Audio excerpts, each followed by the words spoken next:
오늘 요한복음 8장 함께 살펴보도록 하겠습니다. 요한복음은 예수님의 재창조 사역을 이야기하고 있습니다. 하나님이 세상을 말씀으로 창조하셨듯이 말씀이 육신이 돼서 오신 예수님은 이 땅에서 재창조의 사역을 감당하십니다. 하나님의 처음 창조에 인간은 죄를 범하여 오염되게 되었고, 예수님은 이 오염, 즉 죄의 문제를 해결하기 위해 이 땅에 오셨습니다. 위로부터 오신 그 주님은 십자가를 지기 위하여 이 땅에 오셨습니다. 이 십자가를 지심으로 우리의 죄의 문제가 해결되어져 우리는 재창조되어지는 것이죠. 다시 우리 안에 하나님의 영이 임하시는 거룩한 처소로 만들어 주셨습니다. 그러면 우리를 왜 재창조하시는가? 요한복음에서 이야기하는 중요한 주제는 우리를 주님의 신부로 삼기 위해 우리를 재창조하는 것입니다. 빼앗겨버린 신부, 잃어버린 신부를 되찾기 위해 예수님께서 친히 이 땅에 오셔서 그 값을 지불하고 우리를 되찾아 주신 것이죠. 이 3장부터 11장까지의 주 내용은 예수님이 하늘로부터 오심, 위로부터 오심을 이야기하고 있고요. 12장부터 21장까지는 그 위로부터 오신 예수님이 십자가를 지시기 위해 오셨음을 이야기하고 있습니다. 오늘 그 중에 이제 8장에 오게 되었는데요. 8장에서도 예수님이 자신이 위로부터 왔음을 주장하고 계십니다. 오늘 이 8장은 7장과 연결이 되어지는데요. 7장에서는 초막절 이야기가 등장하였습니다. 예수님이 잡히시기 6개월 전이죠. 마지막 초막절을 예루살렘에서 보내게 되어집니다. 형제들은 형님이 이렇게 유명해지고자 하면 여기 갈릴리 있지 말고 예루살렘에 가시라, 유다 땅에 가서 자기를 드러내라. 예수님을 여전히 믿지 못하는 상황이 되어졌었죠. 그리고 이제 초막절에 홀로 은밀히 예루살렘에 오게 되셨습니다. 그곳에서 예수님이 위로부터 오신 분임을 이제 논쟁하며 예수님에 대한 정체성에 대해서 유대인들이 계속 이렇게 질문하고 의문을 갖는 그런 내용들이 담겨 있습니다. 그 중에 예수님께서 스스로 자기에 대해서 이야기한 것 중에 나를 믿는 자는 성경이 이른 것 같이 그 배에서 생수가 흘러나오리라 라는 말씀을 하십니다. 오늘은 주의 깊게 들려오는 것이 나는 생명의 빛이다 라는 이야기를 하십니다. 7장에서는 생수의 강, 생명의 강을 이야기하고 8장에서는 생명의 빛을 이야기하십니다. 우리는 익숙하지 않은데 유대인들에게는 이 생수의 강과 생명의 빛이 아주 익숙한 단어입니다. 왜냐하면 초막절에 유대인들이 하는 초막절 행사 중에 한 가지가 물을 붓는 행사를 하고요. 남자들이 물을 부으면 여자들이 등불을 들고 축제를 하는 행사가 있다고 합니다. 우리에게 익숙하지 않죠. 이 초막절에는 이 추수를 다 하고 이것을 이제 창고에 드리고 한 해의 추수를 정리하며 감사하고 하나님께 찬송하는 절기입니다. 동시에 그 다음 해에 추수를 또 소망하는 그런 메시지를 담고 있습니다. 그래서 물을 붓는 의식은 내년에도 이제 새롭게 농사를 지어야 하는데 이른 비와 늦은 비를 하나님께서 올해처럼 주님이 동일하게 허락해 주십시오 라는 그런 의미를 담아서 물을 붓는 의식이 있습니다. 그래서 7장에서 생수의 강에 대하여 예수님이 초막절에 특별히 언급한 것입니다. 너희들에게 끊임없이 공급되어지는 영원히 목마르지 아니하는 생수, 너희의 배에서 흘러넘치는 그 생수가 내가 될 것이다 라는 메시지이죠. 더불어 이 메시지는 에스겔에 있는 성전에서 흘러나오는 그 물을 인용한 것입니다. 그래서 예수님이 이 초막절 행사 역시 성전에서 진행하고 있었는데 당신이 친히 참된 성전이 되어지고 그 안에서 끊임없이 흘러나오는 생수가 바로 이제 자신임을 이야기하고 있는 것이죠. 이제 오늘은 이제 8장에서 빛에 대한 이야기를 하게 되는데요. 이 초막절에 여인들이 한밤중에 등불을 들고 이 마지막 이 초막절의 행사를 진행하는 그런 의식입니다. 제가 또 감사한 게 이 초막절에 예루살렘에 적이 있었습니다. 성지순례를 갔는데 그때가 마침 이 초막절이에요. 우리나라로 하면 추석과 같거든요. 그래서 제가 이제 우리 부교육자들한테 성지순례를 가려면 추석 명절에 맞춰서 가라라고 이야기를 했는데 아무도 그 날에 맞춰서 가지는 않더라고요. 우리 성도님들도 혹시 성지순례를 갈 날이 있으면 추석 명절에 맞춰서 가시는 걸 권면드립니다. 그러면 초막절 행사를 눈으로 다 볼 수 있습니다. 그 중에 이제 이 빛의 행사는 지금은 막 그렇게 하지 않고 등불을 달아요. 전구를 달아서 집 앞에마다 그 초막을 져놓고 거기에 전구를 예쁘게 장식해서 이 빛의 축제를 보여줍니다. 나중에 검색을 해보시나 그러면 예쁘게 장식되어 있는 초막절 초막을 볼 수 있습니다. 오늘 하나님께서 이 민족 가운데 끊임없는 조명하심, 하나님의 인도하심을 갈망하는 그런 의미를 담고 있습니다. 하나님께서 이스라엘 백성들을 광야에서 인도하실 때에 구름 기둥과 불 기둥으로 인도하셨습니다. 이 불 기둥이 강력한 빛의 역할을 합니다. 그래서 한밤중에도 이동할 때에 이 빛이 그들의 앞길을 비추어주는 역할을 하였습니다. 또한 이 빛은 악한 짐승이 이 이스라엘 회중을 공격하지 못하게 하는 보호막이 되어집니다. 그래서 이 빛은 이스라엘 백성들의 앞길을 인도해 줄 뿐만 아니라 보호해 주는 강력한 역할을 하는 것이죠. 오늘 이 빛의 역할이 오늘 본문에 그대로 드러나 있습니다. 오늘 이 빛에 대해서 이야기하시기 전에 가늠한 여인에 대한 논쟁이 나오죠.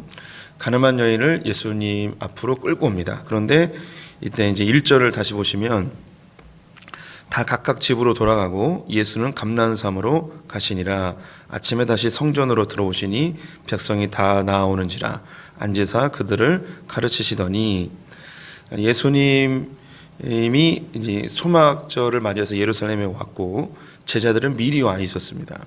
근데 다 각각 집으로 돌아갔습니다.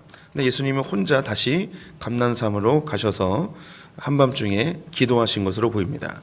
아침이 되어서 성전으로 다시 오시게 됐죠. 예수님을 발견한 바리새인과 서기관들이 음행하다가 잡힌 여인을 끌고 왔습니다. 그리고 율법에 이런 여자는 돌로 치라야 하는데 선생님은 어떻게 말하겠습니까? 라고 합니다. 이것은 예수님에게 대해서 시험코자함이라고 6절에 언급하고 있었죠. 이 바리새인들과 서기관들이 음행한 여자를 데려왔을 때 기대한 대답이 무엇이었을까요? 예수님은 죄인들의 친구였습니다. 세리들과 가까이 하고 창기들과 함께 대화하고 식사하였습니다. 그래서 이 바리새인들과 서기관들은 음행한 여인을 데려왔을 때 이 여자도 용서해줘라 이런 대답을 할 거라고 기대한 것 같습니다. 그때에 이 예수님이 용서해줘라 그러면 모세의 율법에 돌로 치라는 이 명확한 하나님의 말씀을 들이대서 예수님을 곤란하게 만들려는 계획이었던 것이죠. 근데 이때 예수님께서 몸을 굽혀 땅에다 글씨를 쓰고 계셨습니다. 성경에는 뭐라고 썼는지는 기록하고 있지 않습니다. 예수님이 왜 글을 썼는지도 기록하고 있지 않습니다. 이것은 이제 열어놓은 거죠. 우리 성도님들이 각각 이 상황이 되었을 때 예수님의 심정을 다양하게 느낄 수 있게끔 하는 것입니다. 우리 성도님들이 지금 어떻게 느껴지시나요? 예수님이 왜 몸을 굽혀서 글을 쓰고 있었을까요? 저는 두 가지가 생각이 납니다. 하나는 이 여인이 옷을 다 벗고 있는 상태였습니다. 그래서 예수님이 이 나체로 있는 이 여인을 바라보지 않기 위해 고개를 숙인 것은 아닌가라는 생각을 해봤습니다. 그 여인으로 하여금 부끄럽지 않게 하기 위해서. 뒤에 보면 너희 중에 죄 없는 자가 먼저 돌로 치라라고 이야기하시고 또다시 굽혀서 또 씁니다. 여인과 눈을 마주치지 않고 계속 땅을 바라보고 있는 그 모습이 여인에 대한 배려가 아닌가라는 그런 생각을 해봅니다. 두 번째 드는 생각이 뭐냐면 너무 화가 나서 글을 쓰고 있는 것 같은 느낌이 듭니다. 이 바리새인들과 서기관들이 왜 자기에게 왔는지 알고 있거든요. 그리고 굳이 음행하는 여인을 현장에서 잡아서 수치감을 주면서 이 여인을 끌고 온 이 사람들의 이 행위가 너무 화가 나실 것 같아요. 이 여인을 이렇게 부끄럽게 하면서 굳이 이 나를 곤란하게 만들기 위해서 한 여인의 인격을 이렇게 짓밟으며 이렇게 끌고 오느냐, 나를 이게 시험하려는 게 그렇게 중요하냐, 너무 화가 나서 그 화를 진정시키느냐고 몸을 굽혀 글을 쓰지 않았는가, 이런 생각도 해봅니다.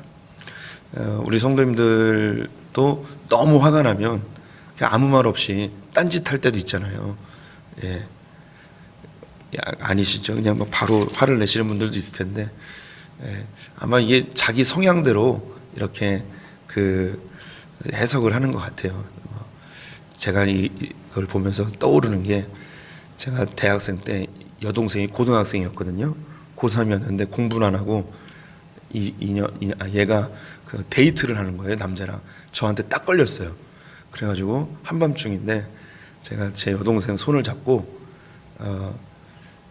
혼내지 않고 그냥 집 앞에 있는 운동장을 계속 돌았습니다. 뭐 정확하게 세보진 않았는데 한 30분 동안 도는 것 같아요. 계속 돌았어요. 그랬더니 손이 너무 아팠는지 손 좀 놔달라고, 자기가 잘못했다고. 그래서 제가 막 너무 화가 났어요, 동생을 보면서.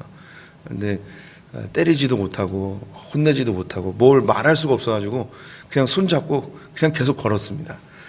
그냥 저의 이제 성향이 이런 성향이어서 그런지 예수님이 글을 쓴 게 너무 화가 나는데 이걸 어떻게 화를 낼 수는 없고 그냥 땅에다가 글만 쓴 게 아닌가, 뭐 이런 생각을 해보게 됩니다. 너희 중에 죄 없는 자가 먼저 돌로 치라 하였더니 하나 둘씩 다 떠나가 버렸습니다.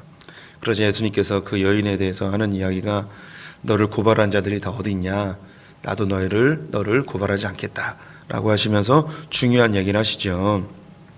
11절에 대답하되 주여 없나이다. 예수께서 이르시되 나도 너를 정죄하지 아니하노니 가서 다시는 죄를 범하지 말라 하시니라. 이 벌거벗겨져서 끌려온 이 여인은 저와 우리 성도님들의 모습 그대로입니다. 만약에 이 세상에 있는 법으로 우리 성도님들을 재단한다면 우리가 범죄한 자들도 있고 그렇지 않은 자들도 있겠죠. 그런데 하나님의 말씀으로 우리를 조명한다면 우리 가운데 죄 없다 말할 수 있는 사람은 아무도 없습니다. 율법의 잣대로 우리를 하나님의 보좌 앞으로 끌고 온다면 우리는 다 발가벗겨진 것처럼 우리는 다 수치감에 모멸감에 자기가 완전히 해체되어지는 그런 고통을 느낄 수밖에 없는 존재들일 것입니다. 뭐 저는 이제 목사의 위치에 있지만 저의 허물과 연약함과 저의 죄악을 주님이 우리 성도님들에게 다 드러낸다면 저는 마치 발가벗겨진 것처럼 수치감에 견디지 못하고 제 스스로 아마 목숨을 끊을 수 있는 그런 상황에 이를 수도 있을 것 같습니다. 그런데 이것은 저의 문제뿐만 아니라 우리 성도님들 모두의 문제이죠. 이 현장에 끌려온 이 가늠한 여인 다 발가벗겨져 있었는데 너희 중에 죄 없는 자가 먼저 돌로 치라 이야기했을 때 그 누구도 돌로 치지 못했습니다. 그것은 하나님의 말씀 앞에 그 누구도 온전치 못함을 그대로 보여주는 것이죠. 그 현장에 있었던 사람들 스스로도 자기가 온전치 못함을, 자신이 모두가 다 죄인임을, 율법 앞에 말씀 앞에 모두가 죄인임을 스스로 깨닫습니다. 이 상황은 우리가 마지막 때에 하나님의 그 심판의 보좌 앞에 다 벌거벗겨진 상태로 서게 될 것입니다. 요한계시록에 나와 있는 것처럼 우리 행적을 기록한 책이 하나님의 심판대 앞에 놓여 있습니다. 우리가 연약함, 생각으로 지은 죄, 몸은 육체로 지었지만 드러나지 아니한 숨겨진 우리의 죄악들, 겉으로는 선한 척하였지만 그 내면에 교묘하게 숨겨놓은 우리의 악한 본성들, 이런 것이 다 하나님 앞에 드러나게 되어지면 우리는 그 앞에 너무나 수치스러워서 쥐구멍이라도 있으면 숨고 싶은 그런 욕구에 사로잡히겠죠. 그때에 우리의 허물을 쳐다보지 아니하시고 우리의 연약함과 수치를 외면하시고 땅을 쳐다보고 나는 아무 관심도 없다라고 하는 듯이 글씨를 쓰고 계신 그 예수님이 그 하나님의 심판대 앞에 앉아 계십니다. 그리고 하나님 앞에 호련히 일어나 내가 이 자의 모든 죄를 용서해 주었습니다. 이 자를 위해서 내가 대신 십자가에 못 박혔습니다. 라고 하는 그 주님. 이 여인이 다 발가벗겨져 있는데 예수님의 이 마지막 행적은 모든 사람들 앞에 다 발가벗겨져서 내가 발가벗겨져 달려야 될 그 십자가 위에 예수님이 대신 달려있는 그 모습을 우리에게 보여주십니다. 그리고 예수님은 다 발가벗겨져서 그렇게 처참하게 죽으시고 그 예수님의 벗겨진 그 옷으로 우리를 입혀주십니다. 그 갈기갈기 찢겨져 피를 뚝뚝 흘리시는 그 예수님이 바로 나여야 되는데 예수님이 입으셨던 그 옷으로 우리를 대신 입혀주시며 우리를 의롭다 이야기해 주시죠. 나도 너를 정죄하지 아니하노라. 한마디를 더 하십니다. 다시는 죄를 범하지 말라. 그러면서 예수님이 하시는 이야기가 나는 세상의 빛이다. 예수님이 우리에게 오시게 되면 우리의 죄가 조명되어집니다. 우리가 어디로 가야 할지 알려주십니다. 더불어 이 빛으로 인하여서 무엇이 죄이고 무엇이 참인지 우리가 분별하여서 선한 길로 가 이것이 나를 보호해 줍니다. 광야의 세월 속에서 그 40년 동안 인도하였던 그 불기둥이 곧 예수 그리스도로 완성되어짐을 보게 됩니다. 예수님은 하늘로부터 오신 분이기 때문에 이 땅의 행위로 우리를 결코 판단하지 아니하신다 합니다. 나는 그 어떤 자도 판단하지 아니한다 이야기하시며 우리에게 그 예수님, 위로부터 오신 예수님, 우리가 이 땅에서 육체로 산 자들이기 때문에 육체의 생명을 가진 자들, 이 땅에서 속한 그 율법으로 분명히 심판받고 정죄받고 판단받아야 마땅하지만 위로부터 오신 그 주님을 영접하게 되면 그 어떠한 판단도 받지 아니하고 영생을 얻게 될 것이라고 선언하십니다. 23절 24절을 제가 읽겠습니다. 예수께서 이르시되 너희는 아래에서 났고 나는 위에서 났으며 너는 이 세상에 속하였고 나는 이 세상에 속하지 아니하였느니라. 그러므로 내가 너희에게 말하기를 너희가 너희 죄 가운데 죽으리라 하였노라. 너희가 만일 내가 그인 줄 믿지 아니하면 너희 죄 가운데서 죽으리라. 이 율법은 세상에 주어진 것입니다. 이 세상이 끝나면 율법도 사라집니다. 우리를 심판하고 정죄하는 율법은 이 땅에서만 유효합니다. 이 땅에서 우리가 육체에 났다면 그 율법으로 하나님이 만들어 놓으신 그 질서대로 다 심판받습니다. 하지만 하늘로부터 오신 말씀, 하늘로부터 오신 그 주님을 영접하는 자들은, 그 주님을 믿는 자들은 이 땅의 법에 적용되지 아니하고 하늘의 법에 적용이 되어집니다. 예수 그리스도의 법, 십자가의 도, 이것으로 우리가 적용되어지죠. 우리의 죄는 예수 그리스도의 십자가로 다 정결케 되어지고 우리는 주님의 생명으로 영생을 얻게 되어집니다. 주님이 빛 되십니다. 예수 그리스도를 영접하면 우리가 이 율법을 잘 지켜서 복을 받거나 심판받지 아니한 그런 두려움으로 기대감으로 예수를 믿는 게 아니라 그 주님이 우리에게 빛 되셔서 나를 인도해 주시는 빛, 생명의 빛, 나를 보호해 주시는 그 빛, 그 빛 앞으로 우리가 자발적으로 나가게 되어지죠. 빛 대신 예수 그리스도 더 바라보셨으면 좋겠습니다. 그 주님과 친밀해지셔서 참되신 주님의 그 빛 앞에서 거짓과 참을 분별하여 주님의 풍성한 세계를 더 맛보시는 성도들 되시기를 주님의 이름으로 축원드립니다. 기도하겠습니다.